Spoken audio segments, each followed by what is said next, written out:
정파와 마도 양쪽의 추격 속에서 무결은 쇠와 숨의 수련을 통해 극철검의 새로운 길을 깨닫기 시작했습니다. 옛 동료 서도윤의 귀환과 함께 그는 어느 깃발에도 속하지 않는 독행도의 길로 들어섭니다. 폐광길은 산의 속을 따라 이어져 있었다. 겉에서 보면 오래전 무너진 산사태 자국에 불과했다. 그러나 바위와 잡목 사이로 몸을 낮추고 들어가면 사람 손으로 깎은 길이 드러났다. 낡은 버팀목은 썩어 있었고 바닥에는 오래된 수레바퀴 자국이 희미하게 남아 있었다. 쇠를 캐던 사람들의 숨은 사라졌지만 산은 그들이 두드리고 파내던 소리를 아직 기억하고 있었다. 강무결은 앞서 걷고 서도윤은 뒤를 지켰다. 두 사람 사이에는 말이 거의 없었다. 그러나 침묵은 어색하지 않았다. 오래전 전장에서 익힌 호흡이 있었다. 앞사람이 멈추면 뒷사람은 이유를 묻지 않고 주변을 살피고 뒤쪽의 창끝이 낮게 움직이면 앞사람은 길의 폭과 그림자를 조정했다. 세월은 둘의 얼굴과 몸을 바꾸었지만 죽음 가까이에서 익힌 신뢰까지 지우지는 못했다. 폐광의 공기는 차고 눅눅했다. 벽 곳곳에는 검은 쇠의 가느다란 맥이 남아 있었고 때때로 흑철검이 그 앞을 지날 때마다 낮게 떨었다. 그 울림은 동굴에서 수련하던 때와 닮아 있었다. 하지만 이번에는 더 멀고 깊었다. 마치 산맥 전체가 하나의 거대한 쇠붙이처럼 무결의 걸음에 맞춰 숨을 고르는 듯했다. 그 길 끝에는 무명곡이 있었다. 기록판에는 천마의 이름이 그곳에 묶여 있다고 했다. 윤서하의 육신인지, 검의 파동인지, 혹은 천마라는 이름에 쌓인 원한인지 아직 알 수 없었다. 그러나 분명한 것은 하나였다. 정파도, 마도의 잔재도, 검은 장포의 사내도 그곳을 향해 움직이고 있었다.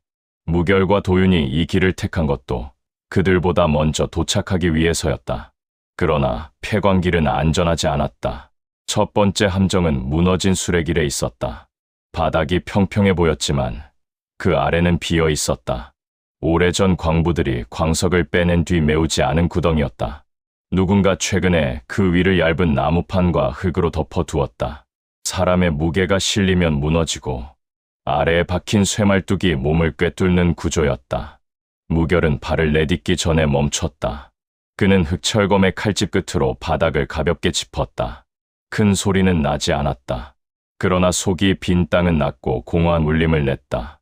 도윤은 뒤에서 창끝을 들어 천장을 가리켰다. 위쪽에도 연결된 줄이 있었다.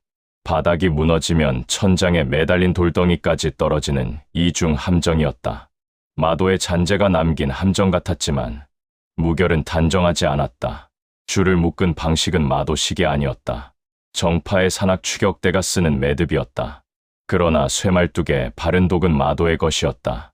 정파와 마도의 방식이 한 함정 안에 섞여 있었다.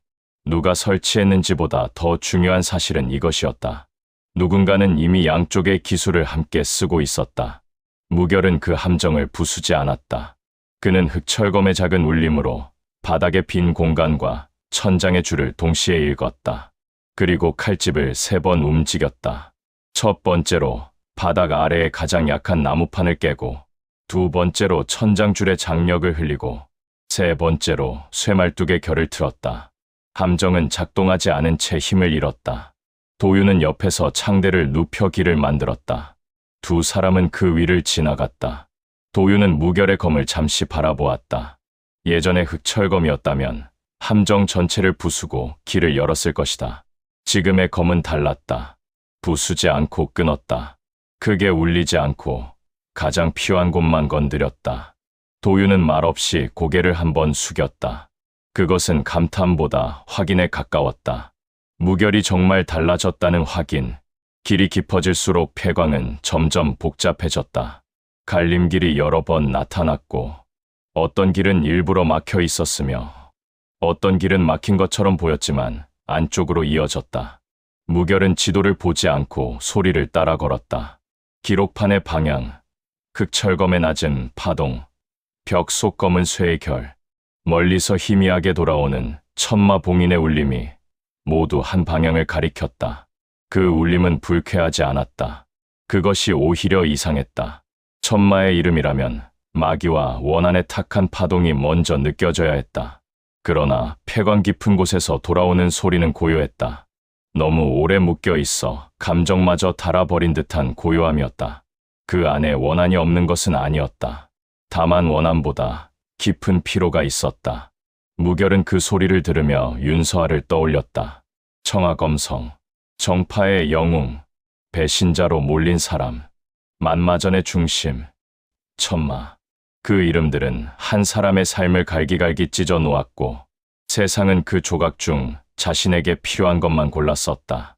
정파는 그를 마도라 불러 자신들의 죄를 덮었고 마도는 그를 원한의 상징으로 세워 복수를 정당화했다.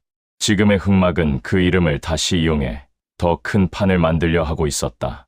그렇다면 무결이 해야 할 일은 무엇인가? 천마의 봉인을 지켜야 하는가? 풀어야 하는가? 기록을 세상에 밝히면 되는가?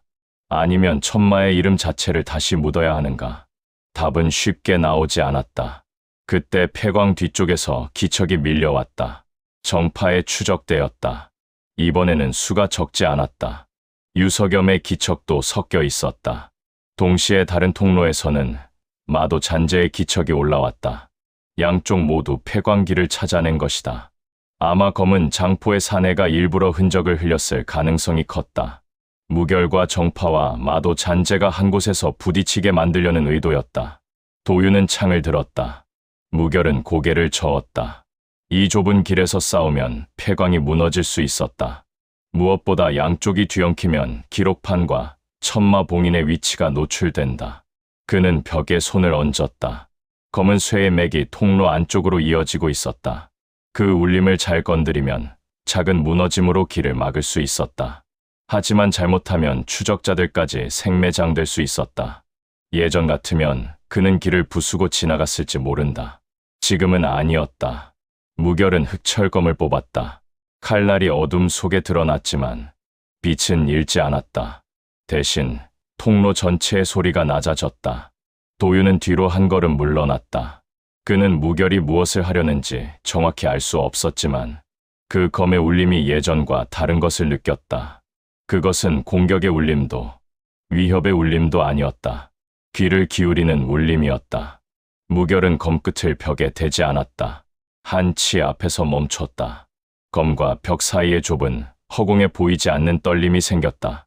그 떨림은 벽 속 균열을 찾아 들어갔다. 광맥의 결, 돌에 비어있는 부분, 낡은 버팀목이 견디는 힘, 뒤쪽 통로의 울림까지 하나씩 이어졌다. 무결은 그 모든 것을 듣고 가장 작은 매듭을 찾았다. 큰 곳을 치면 무너진다. 작은 곳을 끊으면 멈춘다. 검끝이 아주 조금 움직였다. 돌벽 안에서 낮은 소리가 났다. 이어 뒤쪽 통로의 버팀목 하나가 무너졌다. 큰 붕괴는 아니었다. 사람을 덮칠 만큼도 아니었다. 다만 통로의 허리 부분을 막을 정도의 돌과 흙이 쏟아졌다. 추적자들의 발걸음이 급히 멈추는 소리가 들렸다. 비명은 없었다. 대신 당황한 숨소리와 병기가 부딪히는 소리만 이어졌다. 무결은 다시 검을 움직였다. 이번에는 다른 통로였다. 마도 잔재들이 올라오는 좁은 길의 천장 쪽 균열을 짚었다. 흙이 흘러내리고 돌덩이 몇 개가 길을 막았다. 그쪽도 사람을 죽일 만큼은 아니었다. 그러나 당장 지나오기는 어렵게 되었다. 두 추격대는 멈췄고 폐광 안에는 다시 깊은 침묵이 내려앉았다. 도유는 낮게 숨을 내쉬었다. 그는 무결의 검이 무엇을 했는지 보았다. 사람을 치지 않고 길을 끊었다. 적을 죽이지 않고 추격의 흐름만 멈췄다. 그것은 단순한 기교가 아니었다. 검을 어디에 써야 하는지에 대한 다른 답이었다. 무결은 검을 거두었다. 손잡이 끝에 작은 쇠고리가 거의 들리지 않을 만큼 낮게 울렸다. 그의 숨은 흐트러지지 않았다. 그러나 이마에는 땀이 맺혔다. 파동을 크게 내는 것보다 작게 다루는 일이 더 어려웠다. 한 치만 어긋나도 사람을 죽일 수 있었고 너무 약하면 길을 막지 못했다. 그는 그 아슬아슬한 경계 위에 서 있었다. 그 경계가 바로 그의 길이었다. 둘은 다시 걸었다. 폐광의 마지막 구간은 아래로 급히 꺾였다. 공기는 더 차가워졌고 벽의 검은 쇠맥은 점점 굵어졌다. 어느 순간부터 흑철검의 울림이 바깥으로 퍼지지 않았다. 오히려 안으로 모였다. 산 전체가 검을 감싸는 듯했다. 이곳은 추격을 피하는 길이 아니라 천마봉인으로 이어지는 오래된 통로였다. 그 끝에서 넓은 성문이 나타났다. 문은 절반쯤 무너져 있었고 표면에는 여러 겹의 문양이 새겨져 있었다. 정파봉인진, 마도의 역결, 청아문의 검문, 만마전의 붉은 눈을 닮은 성까지 뒤섞여 있었다. 여러 세력이 서로 다른 시대에 손댄 흔적이었다. 문은 아직 닫혀 있었지만 완전히 막힌 것은 아니었다. 중심부에 검 하나가 들어갈 만큼 좁은 홈이 있었다. 도유는 무결을 바라보았다. 극철검을 꽂으면 문이 열릴지도 모른다. 동시에 봉인이 흔들릴 수도 있다. 이 문 너머가 무명곡으로 이어지는지 아니면 천마 봉인의 일부인지 아직 알 수 없다. 잘못 열면 무결이 막으려던 일이 오히려 앞당겨질 수 있었다. 무결은 문 앞에 섰다. 그는 흑철검을 홈에 꽂지 않았다. 대신 손을 문 위에 얹었다. 차가운 돌이 손바닥을 밀어냈다. 그 안에 수많은 파동이 얽혀 있었다. 정파는 막으려 했고 마도는 열려 했고 청화문의 흔적은 지키려 했으며 누군가는 그 모든 결을 비틀어 이용하려 했다. 문 자체가 강호의 축소판 같았다. 정과 마, 진실과 거짓, 원한과 봉인이 한 곳에서 서로를 물고 있었다. 무결은 눈을 감았다. 그는 이제 선택해야 했다. 문을 부수는 것은 쉽지 않지만 가능할지 모른다. 극철검의 힘을 크게 일으키면 일부 봉인은 깨질 것이다. 그러나 그렇게 열면 안쪽의 파동도 함께 터져 나온다. 정파의 방식대로 다시 봉인하는 것도 가능하지 않다. 그러면 진실은 또 묻힌다. 마도의 방식대로 풀어버리는 것은 더 위험하다. 그러면 원한이 세상으로 쏟아진다. 정파의 길도 아니고 마도의 길도 아니다. 그렇다면 자신의 길은 무엇인가? 무결은 동굴에서의 수련을 떠올렸다. 쇠와 숨, 망치가 쇠를 두드리며 남긴 반향, 크게 부수지 않고 가장 작은 균열을 찾아 흐름을 끊던 순간, 검은 사람을 베기 위해서만 존재하지 않는다. 검은 엉킨 것을 가르는 도구이기도 하다. 잘못된 매듭을 끊고 서로 달라붙어 썩어가는 것들을 분리하는 도구. 그는 흑철검을 뽑았다. 칼날은 문을 향했다. 그러나 그는 홈에 찌르지 않았다. 검끝을 문 위에 서로 다른 문양이 겹치는 지점 가까이에 세웠다.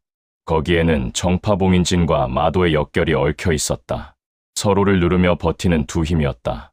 그 사이에 청화문의 검문이 거의 짓눌려 있었다. 무결은 그 지점을 들었다.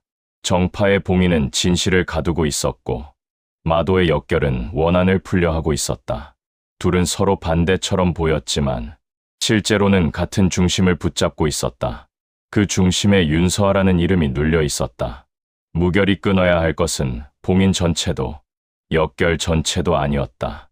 둘이 윤서아의 이름을 도구로 붙잡는 매듭이었다. 검끝이 움직였다.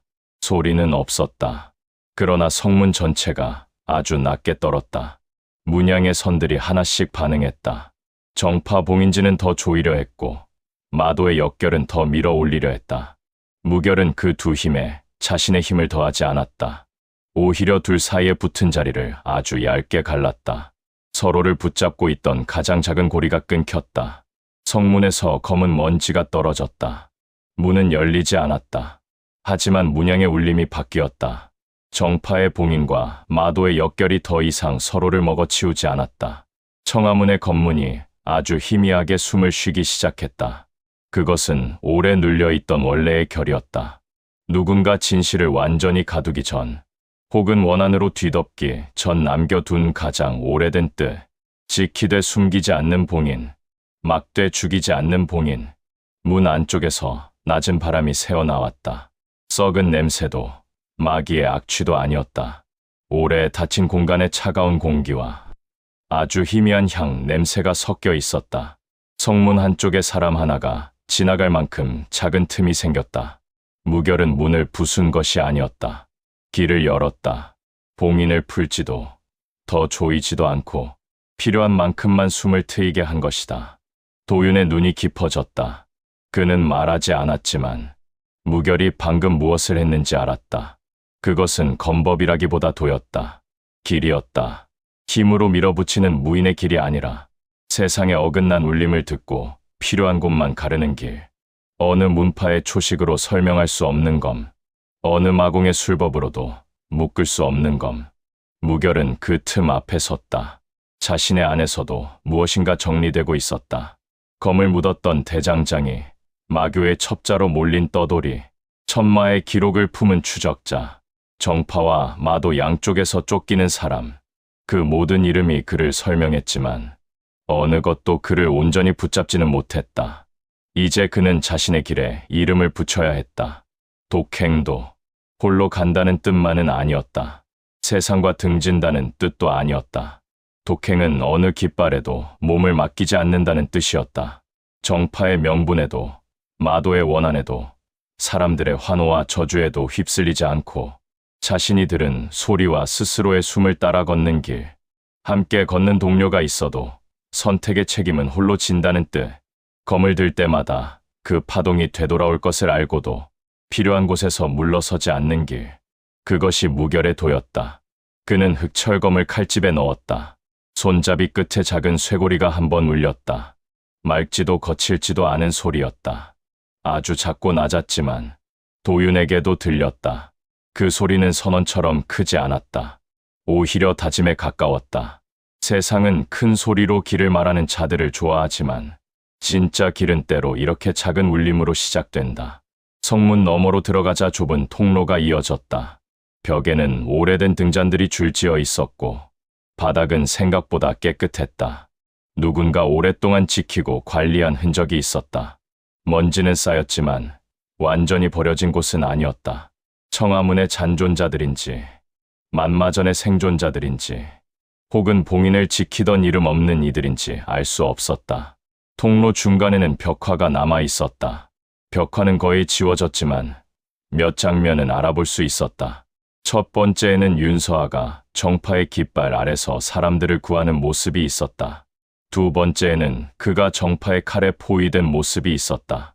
세 번째에는 만마라는 이름 아래 사람들이 모이는 모습이 있었다. 마지막 벽화는 일부러 긁혀 있었지만 윤서아가 검을 내려놓고 어딘가를 향해 걸어가는 장면처럼 보였다. 그 장면에는 천마의 광기가 없었다. 오히려 지친 사람의 등이 있었다. 무결은 벽화 앞에 오래 머물지 않았다. 지금은 감상할 시간이 없었다. 뒤쪽 막힌 통로 너머에서 다시 움직임이 들리기 시작했다. 정파와 마도 양쪽이 막힌 길을 뚫고 있었다. 그들이 이 문까지 오기 전에 무명곡의 중심에 도착해야 했다.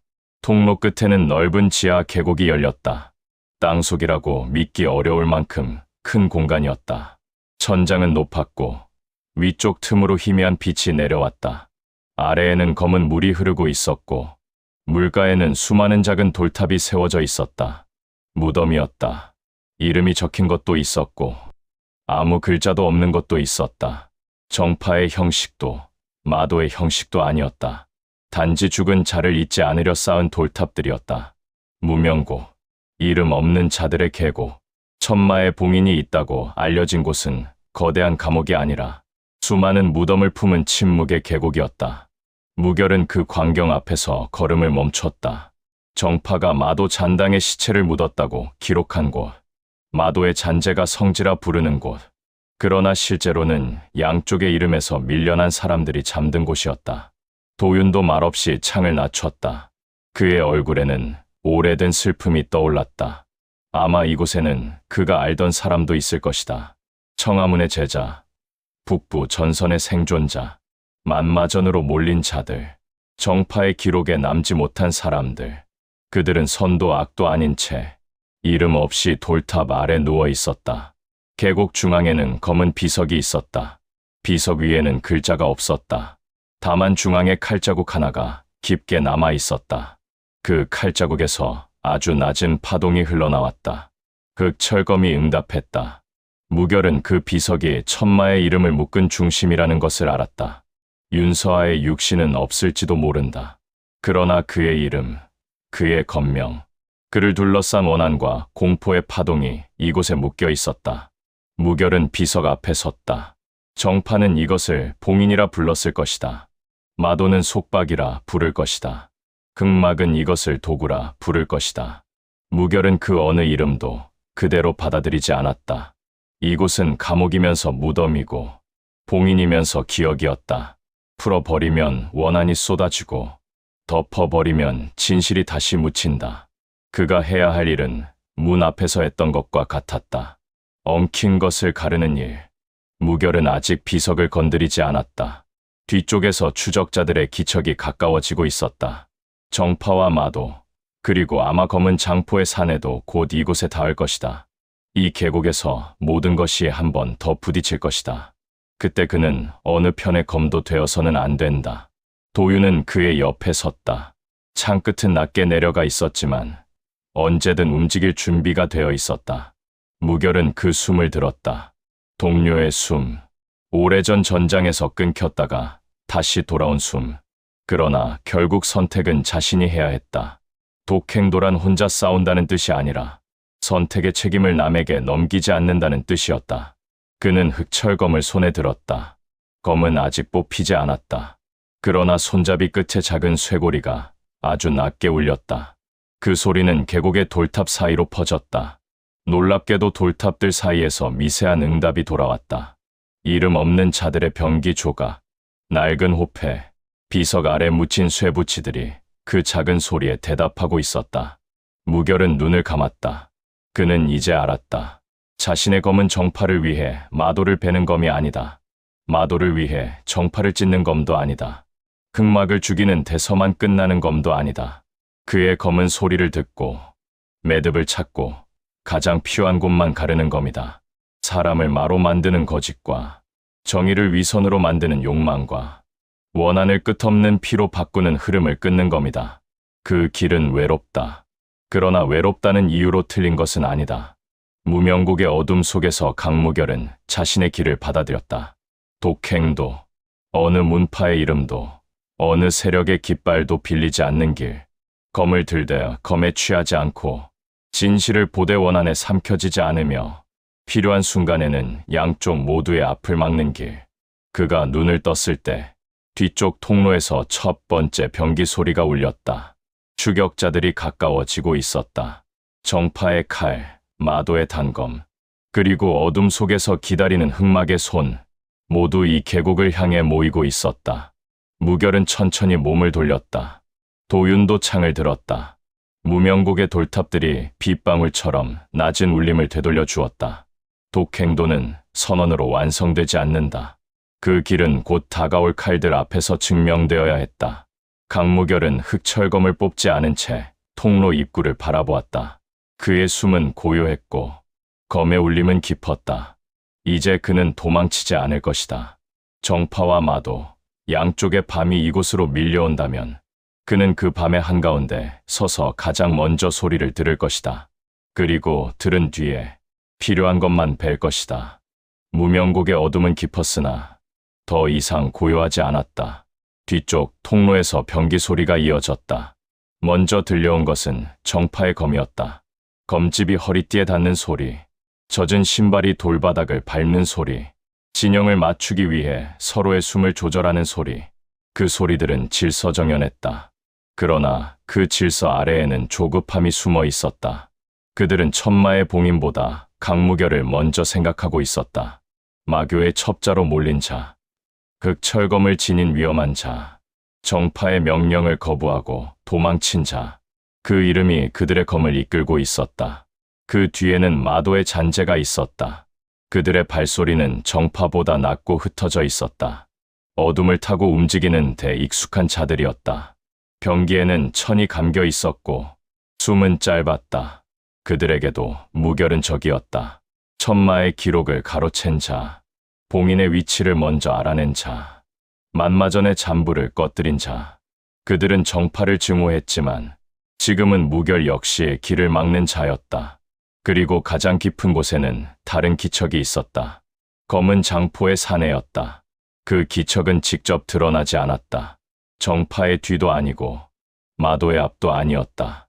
통로와 통로 사이, 오래된 봉인선이 갈라진 틈을 따라 움직이고 있었다. 그는 싸움이 일어나기를 기다리고 있었다. 정파와 마도, 무결과 도윤, 천마의 봉인을 둘러싼 모든 힘이 충돌하는 순간 가장 필요한 조각을 빼내려는 것이다. 강무결은 그 모든 소리를 들었다. 그는 무명곡 중앙의 검은 비석 앞에 서 있었다. 비석에는 글자가 없고 깊은 칼자국 하나만 남아 있었다. 그 칼자국 안쪽에서 천마의 이름이 낮게 울리고 있었다.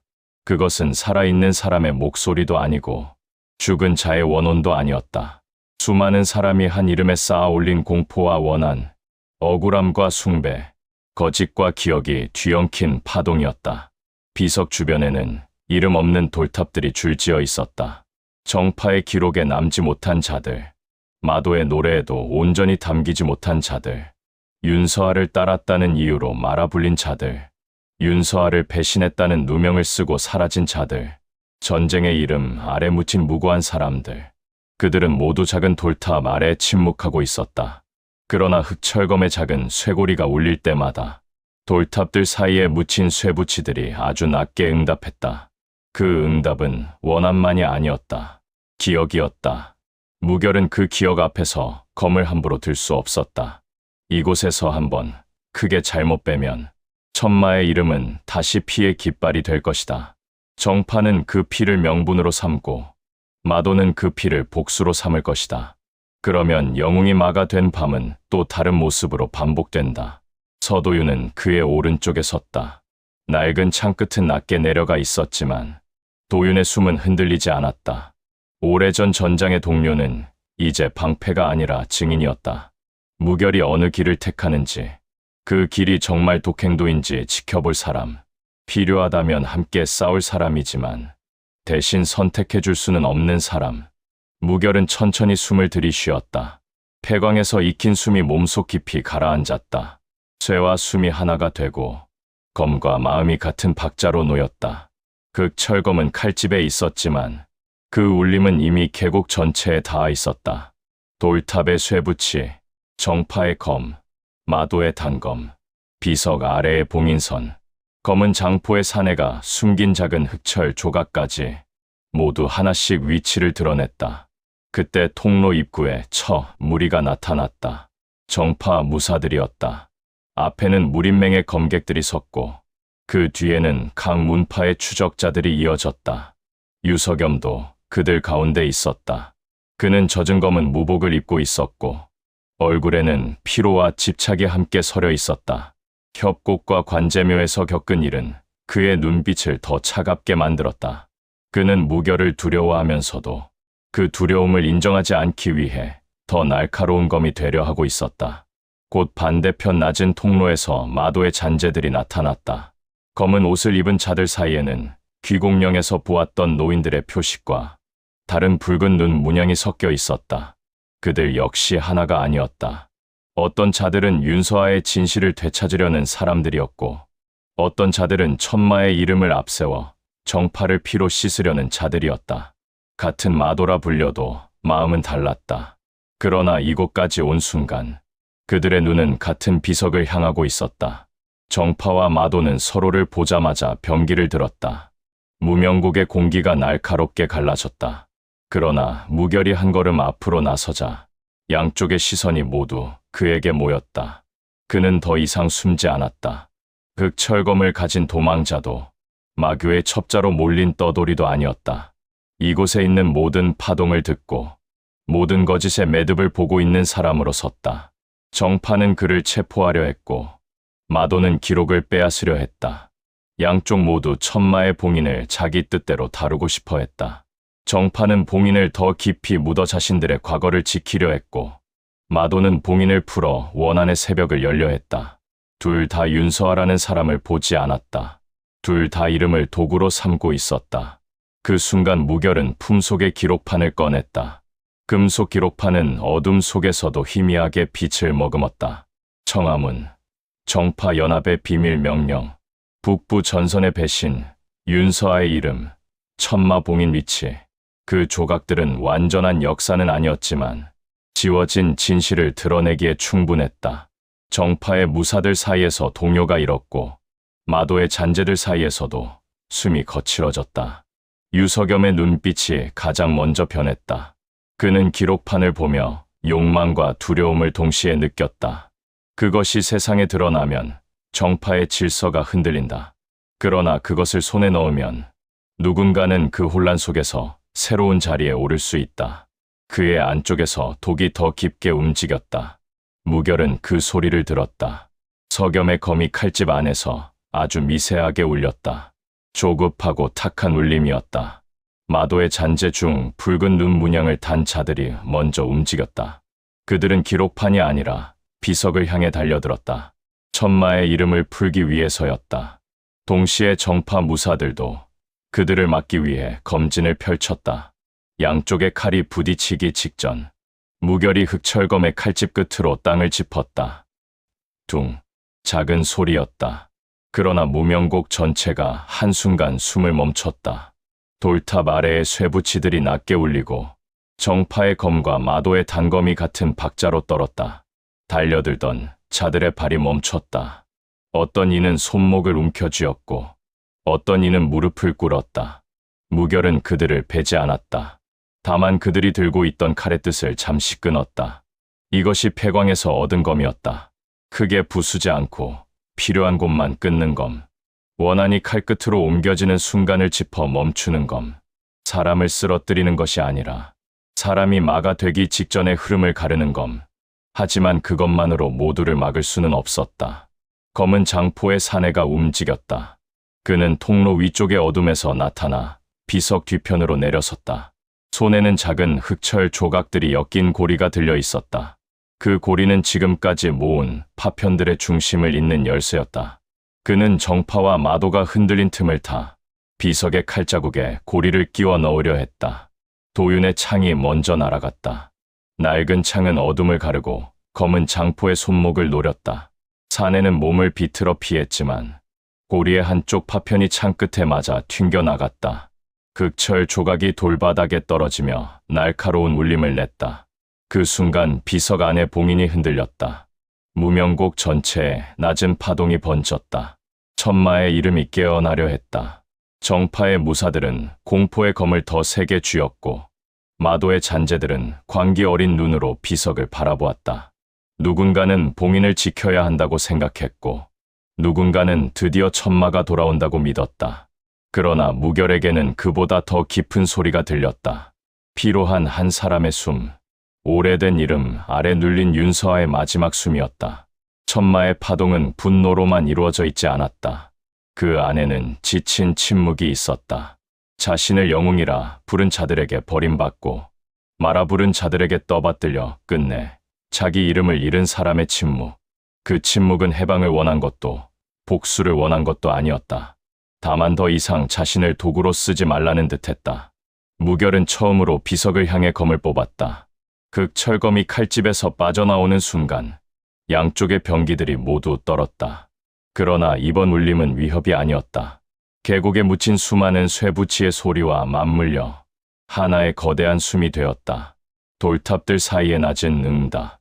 도윤의 창끝, 석염의 검, 검은 장포의 고리, 비석 안의 봉인까지 모두 그 숨 안에 들어왔다. 무결은 검은 장포의 사내를 베지 않았다.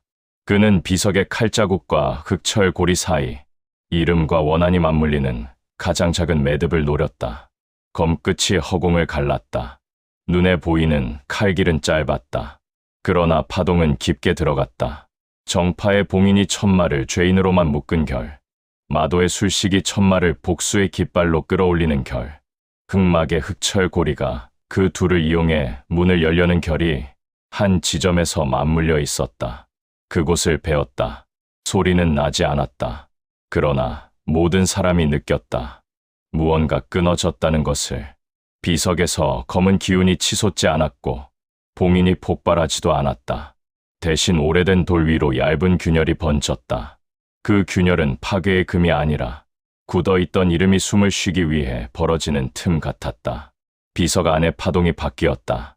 천마라는 이름의 거친 울림이 낮아지고 그 아래 묻혀있던 윤서아의 잔향이 드러났다. 그것은 사람의 말이 아니었지만 계곡의 모든 돌탑과 쇠붙이가 알아듣는 소리였다. 억울함, 분노, 후회, 피로, 그리고 더 이상 누군가의 칼이 되고 싶지 않다는 마지막 바람. 마도의 잔재들이 무너졌다. 그들 중 일부는 그 파동을 듣고 울부짖듯 무릎을 꿇었다. 자신들이 천마의 뜻이라 믿었던 것이 사실은 천마의 원한을 붙잡고 놓지 않은 자신들의 욕망일지도 모른다는 것을 느낀 것이다. 그러나 붉은 눈 문양을 단 극단의 무리들은 오히려 더 사나워졌다. 그들은 듣고 싶지 않은 진실을 칼로 덮으려 했다. 정파도 흔들렸다. 젊은 무인들 몇은 검을 낮췄다. 그러나 장로전과 이어진 자들은 오히려 무결을 향해 살기를 키웠다. 기록판이 있고 비석의 파동이 바뀌었으며 윤서아의 이름이 드러난다면 그들이 지키던 역사가 흔들린다. 그들에게 필요한 것은 진실이 아니라 침묵이었다. 검은 장포의 사내가 다시 고리를 집으려 했다. 이번에는 유석염이 움직였다. 그는 검은 장포의 사내를 막으려는 듯했지만 무결은 그의 검끝이 고리 쪽으로도 향해 있다는 것을 보았다. 석염은 흑막을 잡으려는 동시에 그 힘을 보고 있었다. 자신의 손에 들어온다면 정파 안에서 누구보다 큰 위치에 오를 수 있는 물건, 천마의 이름과 흑철의 파동을 다룰 수 있는 열쇠, 그 유혹이 그의 숨을 갈랐다. 무결은 석염의 앞을 막았다. 두 검이 처음으로 정면에서 맞닿았다. 석염의 검은 전보다 강했다. 추격 속에서, 모욕 속에서, 욕망 속에서 날카로워졌다. 그러나 더 맑아진 것은 아니었다. 검 끝에는 인정받고 싶다는 갈증과 짓밟히기 싫다는 두려움이 함께 실려 있었다. 무결은 그 소리를 들었다. 석염의 검은 빠르게 이어졌다. 무결은 흑철검으로 그 검을 받았다. 이번에는 칼집이 아니었다. 칼날과 칼날이 닿았다. 그러나 무결은 힘으로 밀지 않았다. 석염의 검 속에 숨어있는 균열을 짚었다. 강한 척하는 숨, 흔들리지 않는 척하는 손목, 정파의 이름 뒤에 숨은 불안, 그 모든 소리가 한 곳으로 모이는 지점이 있었다. 무결의 검이 그 지점을 스쳤다. 석염의 검은 부러지지 않았다. 대신 울림을 잃었다. 그의 손에서 검이 무겁게 내려앉았다. 석염은 무릎을 꿇지 않았다. 그러나 더 들어오지도 못했다. 그는 처음으로 자신의 검이 패한 것이 아니라 자신의 마음이 읽혔다는 사실을 마주했다. 그 얼굴에는 분노보다 더 깊은 공허가 지나갔다. 무결은 그를 베지 않았다. 그 대신 검은 장포의 사내를 향해 몸을 돌렸다. 사내는 이미 흑철 고리에 남은 조각을 비석에 박으려 하고 있었다. 도윤이 다시 창을 던졌지만 이번에는 마도 잔재의 극단파가 길을 막았다. 정파의 장로전 무사들도 혼란 속에서 무결을 겨누었다. 양쪽의 칼이 한순간 다시 무결을 향했다. 그 순간 무결은 깨달았다. 심판자는 모두에게 환영받는 자가 아니다. 심판이라는 말은 누군가를 높은 자리에서 벌한다는 뜻이 아니다. 오히려 어느 편도 대신해 주지 않는다는 뜻이다. 정파의 죄를 덮지 않고 마도의 원한을 허락하지 않으며 흑막의 욕망을 베고 동시에 자기 안의 분노까지 감시해야 하는 길이다.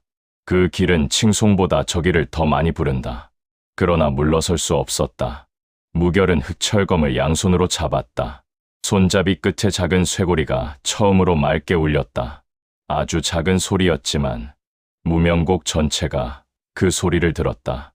그의 숨과 검의 울림, 돌탑 아래의 쇠붙이, 윤서아의 찬양, 도윤의 창, 석염의 흔들리는 검까지 모든 파동이 한순간 한 곳에 모였다. 그리고 흩어졌다. 무결의 검이 크게 휘둘렸다. 배는 칼길은 하나였으나 그 파동은 여러 갈래로 나뉘었다. 정파의 검끝에서 살기를 끊고 마도 잔재의 단검에서 광기를 끊고 흑철 고리에서 봉인과 이어지는 결을 끊었다. 사람의 몸을 베지 않았다. 그러나 그들이 쥔 칼의 뜻을 베었다. 병기들이 일제히 바닥에 떨어졌다. 검은 장포의 사내가 들고 있던 흑철 고리는 산산이 갈라졌다. 파편들은 검은 비석 앞에 흩어졌고 비석의 균열은 더 깊어졌지만 무너지지는 않았다. 오히려 천마의 이름에 엉겨있던 강제의 파동이 빠져나가며 비석은 이전보다 고요해졌다. 윤서아의 잔향은 사라지지 않았다. 그러나 더 이상 천마라는 이름에 억지로 묶여 울부짖지 않았다. 그 울림은 무명곡의 돌탑들 사이로 낮게 스며들었다. 이름 없는 자들의 무덤이 그를 받아들이는 듯했다. 영웅도 아니고 마도 아니고 한때 살았고 무너졌으며 끝내 이름을 빼앗긴 사람으로 검은 장포의 사내는 피를 토하며 뒤로 물러났다. 그는 완전히 패하지 않았다. 어둠 속으로 몸을 숨길 틈을 찾고 있었다. 무결은 그를 쫓으려 했으나 비석의 파동이 다시 흔들렸다.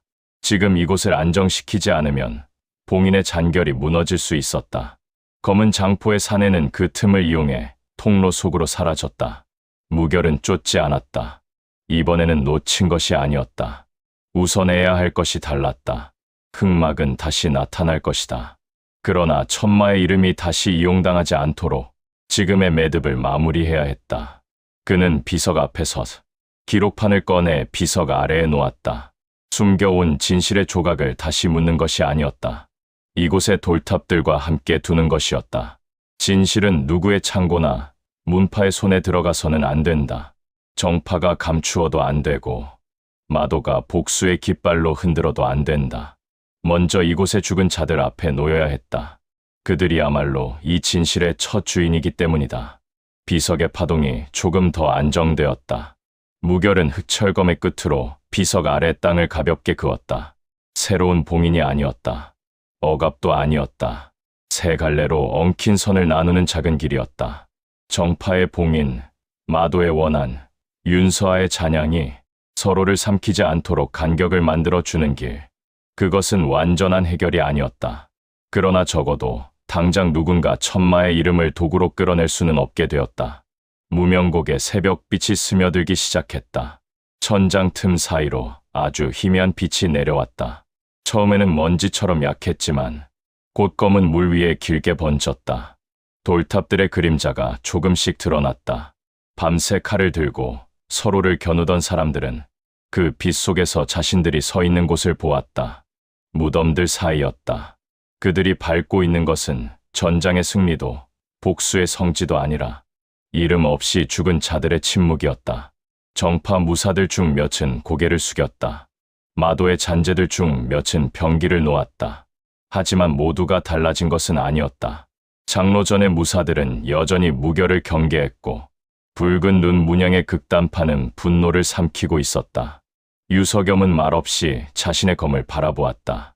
그의 눈에는 패배의 수치와 알 수 없는 혼란이 함께 있었다. 그는 아직 독을 버리지 못했다. 그러나 그 독이 처음으로 자기 자신을 찌르고 있다는 사실을 느끼기 시작한 듯했다. 무결은 그들을 향해 아무 말도 하지 않았다. 말로 끝낼 수 있는 밤이 아니었다. 각자가 들은 소리를 어떻게 받아들일지는 각자의 몫이었다. 누군가는 진실을 외면할 것이고 누군가는 더 깊은 원한에 매달릴 것이며 누군가는 오늘의 침묵을 평생 기억할 것이다. 심판자는 사람의 마음까지 대신 바꿀 수 없다. 다만 칼이 더 큰 거짓으로 향하는 순간을 막을 뿐이다. 도윤이 그의 곁으로 돌아왔다. 창 끝에는 피가 묻어 있었지만 깊은 상처를 낸 피는 아니었다. 그는 밤새 무결의 옆을 지켰고 결정적인 순간마다 길을 열었다. 무결은 도윤을 바라보았다. 그 시선에는 감사가 있었지만 말은 없었다. 도윤도 말없이 고개만 끄덕였다. 그것으로 충분했다. 새벽빛은 점점 밝아졌다. 무명곡의 검은 비석은 더 이상 불길한 기운을 내뿜지 않았다. 그렇다고 완전히 평온해진 것도 아니었다. 윤서아의 이름을 둘러싼 진실은 아직 세상에 알려지지 않았고 무림맹의 어두운 문은 닫혀 있으며 검은 장포의 사내는 살아 도망쳤다. 천마의 봉인을 이용하려던 첫 시도는 막았지만 최후의 싸움은 이제 시작될 것이다. 무결은 그 사실을 알았다. 정파는 이 일을 덮으려 할 것이다. 마도의 극단파는 천마의 이름을 되찾기 위해 더 거칠어질 것이다. 흑막은 실패를 만회하기 위해 더 큰 판을 벌일 것이다. 그리고 그 판은 무림 전체를 향해 열릴 것이다. 태산이든 황궁이든 모든 깃발이 모이는 곳에서 결국 피할 수 없는 충돌이 일어난다. 그곳에서 그는 다시 서야 한다. 정파의 편도, 마도의 편도 아닌 자리, 양쪽 모두의 칼끝이 향하는 자리, 그러나 무고한 이들이 더는 깃발의 이름 아래 죽지 않도록 막아야 하는 자리, 그것이 심판자의 자리였다. 무결은 흑철검을 칼집에 넣었다. 손잡이 끝의 작은 쇠고리는 더 이상 울리지 않았다. 그의 숨이 고요했기 때문이다. 그러나 검 안쪽의 파동은 깊어져 있었다. 쇠와 숨의 수련, 옛 동료의 귀환, 독행도의 깨달음, 무명곡의 새벽이 모두 그 안에 새겨졌다. 그는 더 이상 검을 묻은 대장장이가 아니었다. 마교의 첩자라는 이름에 쫓기는 도망자도 아니었다. 그렇다고 영웅도 아니었다. 영웅이라는 이름이 얼마나 쉽게 사람을 가두고 얼마나 쉽게 마의 이름으로 뒤집히는지 그는 보았다. 그는 그런 이름을 원하지 않았다. 강무결은 그저 자신의 길 위에 선 사람이었다. 그러나 그 길은 이제 무림의 거대한 밤을 가르는 길이 되었다. 무명곡의 새벽이 완전히 밝아올 때 그는 도윤과 함께 계곡을 떠났다. 등 뒤에는 검은 비석과 이름 없는 돌탑들이 남았다. 정파와 마도의 사람들은 여전히 서로를 경계하며 서 있었지만 아무도 곧장 칼을 들지 못했다. 방금 들은 소리와 본 새벽이 그들의 손을 붙잡고 있었다. 그것이 오래가지는 않을 것이다. 하지만 잠시라도 칼이 멈췄다면 그 멈춤은 헛되지 않았다. 강무결은 어둠이 거치는 통로를 향해 걸었다. 앞에는 무림의 운명이 걸린 더 큰 격전이 기다리고 있었다. 마도의 총공세, 부패한 정파의 몰락, 검은 장포의 흑마, 유석염의 선태, 그리고 천마의 이름을 둘러싼 마지막 진실. 심판자의 새벽은 평온한 새벽이 아니었다. 그것은 더 큰 폭풍이 오기 전 처음으로 거짓의 밤이 갈라지는 순간이었다. 무명곡의 새벽 속에서 강무결은 정파의 봉인도, 마도의 원한도 아닌 자신만의 길을 받아들였습니다.